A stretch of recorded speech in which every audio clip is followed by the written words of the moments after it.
मृत्यु के 24 घंटे बाद आत्मा अपने घर क्यों लौटती है?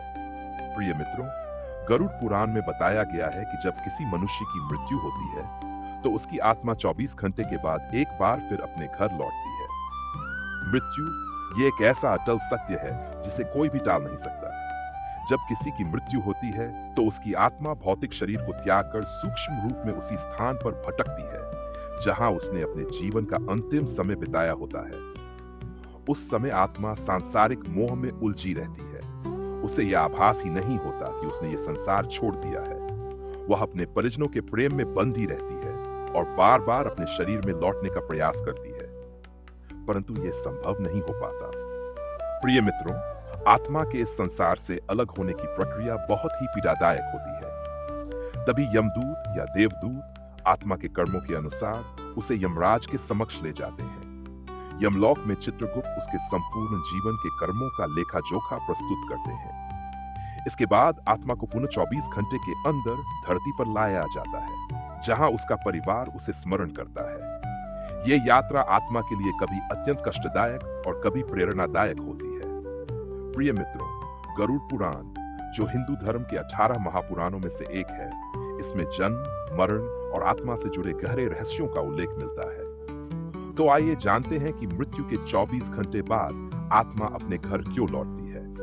राधे राधे प्रिय मित्रों, स्वागत है आपके अपने चैनल भक्ति में मंचन। इस वीडियो को अधूरा न देखें, क्योंकि गरुड़ पुराण की बातें आधी अधूरी सुनना स्वयं के लिए हानिकारक होता है। आधा जान विष के समान घातक होता है। इसलिए इस जानवर्धक कथा को पूरा सुने और एक बार चैनल को सब्सक्राइब जरूर करें। साथ ही कमेंट बॉक्स में जय श्री कृष्ण लिखकर ईश्वर का धन्यवाद व्यक्त करें। इससे आपके जीवन की हर बाधा स्वतः समाप्त हो जाएगी।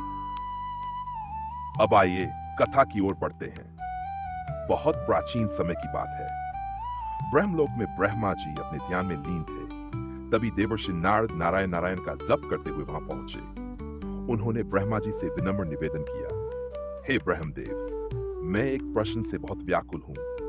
मृत्यु के 24 घंटे बाद आत्मा अपने घर क्यों लौटती है? क्या यह मोह है या प्रकृति का नियम? ब्रह्मा जी मुस्कुराए और बोले, हे नारद, यह प्रश्न अत्यंत महत्वपूर्ण है। मैं तुम्हें एक कथा सुनाता हूं जो इस प्रश्न का उत्तर देगी। कथा राजा वीर सिंह की। बहुत समय पहले एक न्यायप्रिय और धर्मनिष्ठ राजा हुआ करते थे, जिनका नाम वीर सिंह था। उन्होंने जीवन भर धर्म का पालन किया, परंतु एक दिन अचानक मृत्यु ने उन्हें अपने आगोश में ले लिया। उनकी आत्मा ने शरीर को त्याग दिया, पर मोह के कारण वह अपने घर लौट आई। उसने अपने परिवार को रोते देखा।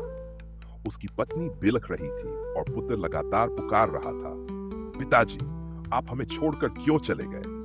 आत्मा बार बार अपने प्रियजनों से संवाद करने की कोशिश करती रही, पर कोई सुन नहीं पाया। मोह के बंधन उसे रोक रहे थे।